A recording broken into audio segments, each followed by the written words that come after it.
ప్రపంచంలో ప్రఖ్యాత లెజెండరీ జర్నలిస్టులు నెలకొల్పిన గొప్ప సాంప్రదాయం ఏంటంటే ఒక హెల్తీ పొలిటికల్ డిస్కోర్స్ ఉండాలి. మనం ఒక అంశం చెప్తాం, దానిపైన ఇంకో అభిప్రాయం వచ్చినప్పుడు, ఎస్పెషల్లీ దానివల్ల ఇంపాక్ట్ అవుతున్న వ్యక్తి చెప్పినప్పుడు, ఈ has a right to give rejoinder, దాన్ని హానర్ చేయాలి. విత్డ్రా చేసుకోమని చెప్పి అప్పీల్ చేశారు. అప్పీల్ ఒకసారి విందాం సార్.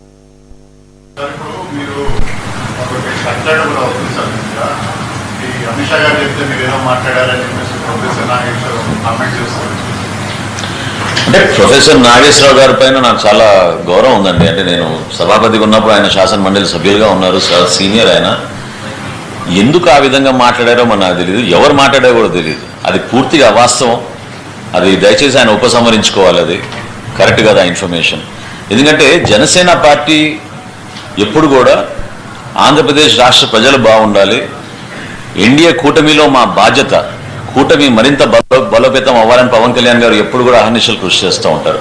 ఇతర పార్టీల గురించి మేము వెళ్ళి చర్చించాల్సిన అవసరం అసలు లేదు. ఆ సంభాషణ అసలు ఏనాడు కూడా జరగలేదు. అది చాలా పొరపాటు. అది నాగేశ్వరరావు డెఫినెట్గా విత్డ్రా చేసుకోవాలని భావిస్తాను. దయచేసి ఉపసంహరించుకోవాలి. గమనించండి, డిమాండ్ చేస్తున్నాను కూడా పదం వాడలేదు. గౌరవం, క్షమాపణ చెప్పు అని అడగలేదు, దయచేసి అన్నాడు. హుందాతనం చూడండి మీరు ఒక్కసారి. నేను భావిస్తున్నా అన్నాడు, ఇది మై ఒపీనియన్ అన్నాడు, డిమాండ్ చేయలే. దయచేసి అన్నాడు, భావిస్తున్నాను అన్నాడు, నాకంటే చాలా గౌరవం అన్నాడు, సీనియర్ అన్నాడు. ఇంత గౌరవం నీకు ఒక వ్యక్తి, ఎవరో ట్రోల్స్ జనసేన పేరిట జన సైనికులో ఏ సైనికులో నాకు తెలియదు, అది వాళ్ళు ఎవరి సైనికులో కూడా చెప్పలేము. మీకు ఫేక్ అకౌంట్లు పెట్టి ప్రత్యర్థులు వస్తారు. జనసేన పేరిట వచ్చిన అన్ని జన సైనికులే చెప్పారు అని నేనేమనుకోను. రాజకీయాలు మీకు తెలుసు, నాకు తెలుసు.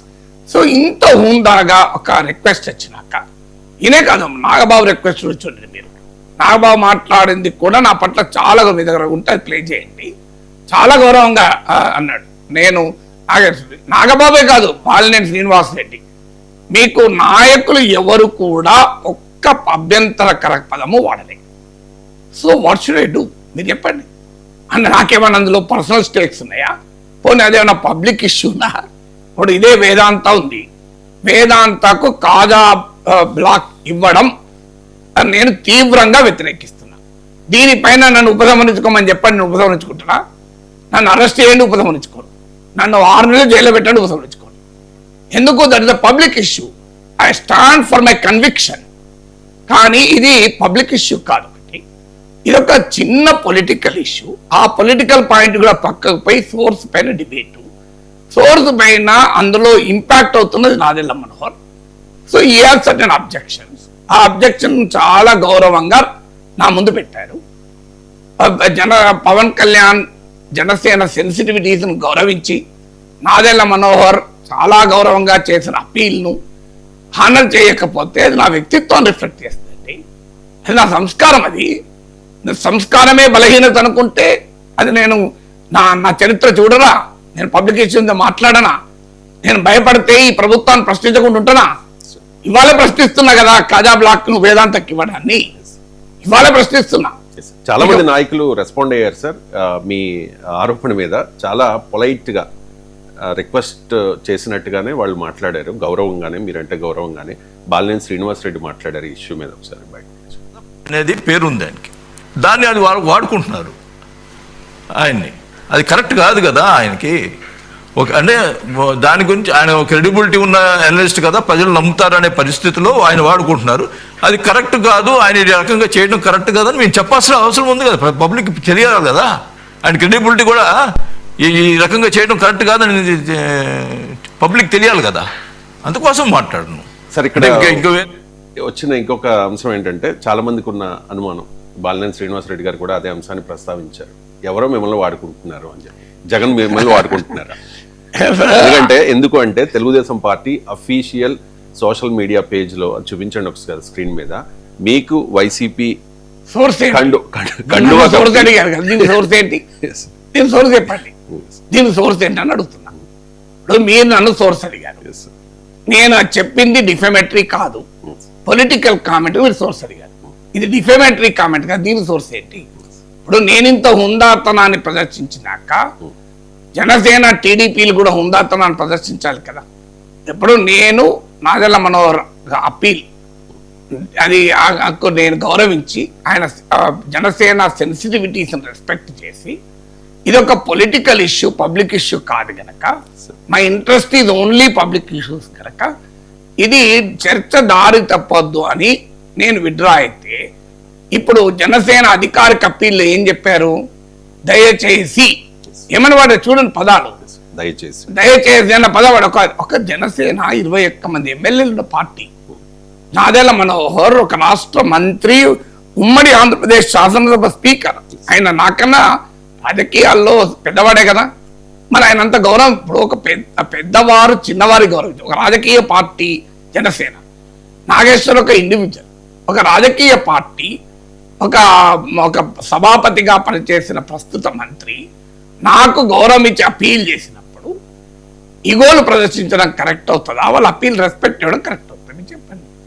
నేను సంస్కారవంతుని గనక ఇప్పుడు ఇగోలకు పోకూడదు, ఎందుకంటే ఈ చర్చ దారి తప్పకూడదు.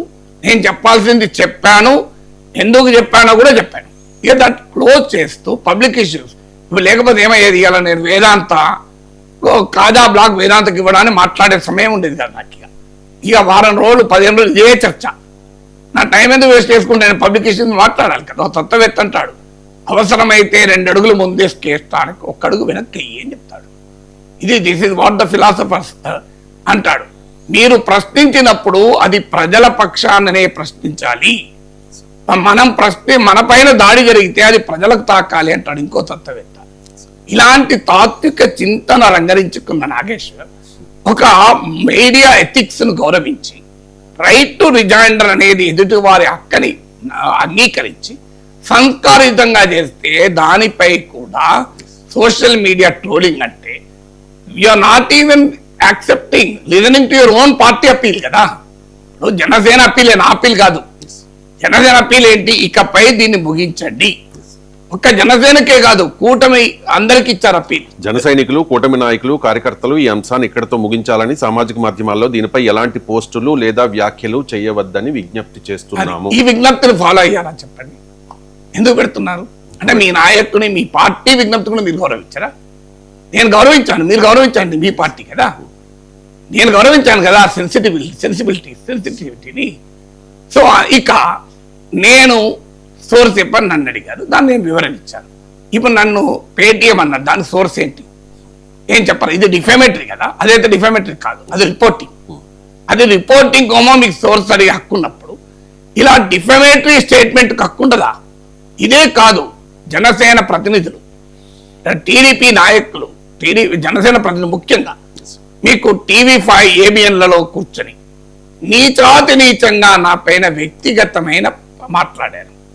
పవన్ కళ్యాణ్ గారు నా విజ్ఞప్తి ఆయన చూసుండకపోవచ్చు, సమయం ఉండాలి కదా. సో కానీ చూడండి దయచేసి, దీన్ని మీరు అంగీకరిస్తారా? ఈ విధానాన్ని అంగీకరిస్తారా? లేదు దానికి మీరు ఎక్కడన్నా ఉపసంహరించుకున్నారా? అందువల్ల అది ప్రజలకు, అందుకే సమాజానికి వదిలేస్తాను. నేను చూపెట్టిన సంస్కారం నేను చూపెట్టాను. నేను అడుగుతున్నాను, మీరు పేటిఎం అన్నదాన్ని విత్డ్రా చేసుకోండి, మీరు కూడా ఉపసంహరించుకోండి. 2, మీరు టీవీ5 ఏబిఎన్లో నన్ను వ్యక్తిగతంగా అవమానిస్తూ, పోనీ పేటిఎం అంటే అదొక పొలిటికల్ క్రిటిసిజం నేను తీసుకుంటాను. నన్ను వ్యక్తిగతంగా నీచంగా సభ్య సంస్కార సమాజం అంగీకరించని అమానవీయమైన భాషలో మాట్లాడారు కదా మీ ప్రతినిధులు. నేను వాళ్ళపై చర్య తీసుకోమని కూడా అంటలేను, మరి వాళ్ళను ఉపసంహరించుకుంటారా అని కూడా అడుగుతలేను, అప్పీల్ కూడా చేస్తలేను. I leave it to the wisdom అంటున్నా. సమాజానికి వదిలేస్తున్నాను, మీరే జడ్జ్ చేయండి అని. మీరే జడ్జ్ చేయండి. ఇది ఇప్పుడు నేను అనుసరించిన పద్ధతి ఎలా ఉంది, మీరు అనుసరిస్తున్న పద్ధతి ఎలా ఉంది అని మీకే వదిలేస్తున్నా. వాళ్ళు కూడా నాలాగే స్పందిస్తే నేను అప్రిషియేట్ చేస్తాను, స్పందించకపోతే సమాజ నిర్ణయానికి వదిలేస్తాను. నాకేమీ ఇక అరెస్ట్లకు భయపడి నేను భయపడతానా? అరే నన్ను ప్రొఫెసర్ నాగేశ్వర్ అరెస్ట్ చేస్తే దేశమంతటా కాక్రోచ్లు బయటకు వస్తాయి. మీరు ఏమనుకుంటున్నారు? సిపిఐ నారాయణ కూడా ఇదే అంశం మీద మాట్లాడారు సార్. మిమ్మల్ని అరెస్ట్ చేస్తామని భయపెట్టి విత్డ్రా చేయించుకున్నారు అనేసి ఒకసారి అలా అనలేదు ఆయన. అదే ఒకసారి. భయపెట్టి విత్డ్రా చేసుకున్నారన్న పదం అనలే. ఒకసారి. ఇది రాంగ్ ఇంటర్ప్రిటేషన్. ఒకసారి విందాం సార్ ఒకసారి. రాష్ట్ర వ్యాప్తంగా అన్ని పోలీసులు కేసు పెట్టుకుని హోంకరింగ్ స్టేట్కి తెలుస్తా ఉంది. ఇక మీద చేస్తే మళ్ళా కేసు పెడతామని చెప్పి బెదిరిస్తారు. ఎందుకు ఒక రకంగా బ్లాక్ మెయిల్ చేస్తున్నారు. బ్లాక్ మెయిల్ చేసి. ఎవరి వాదన వాళ్ళకు ఉంటాయి, సోషల్ మీడియాలో కానీ బయట కానీ. మీరు ఎప్పుడో ఇచ్చుకోండి, అంతేగాని సెలవు పాలన చేసి మీకు వ్యతిరేకమైన వాయిస్ మొత్తం ఆపాలని చెప్పేసి ప్రయత్నిస్తే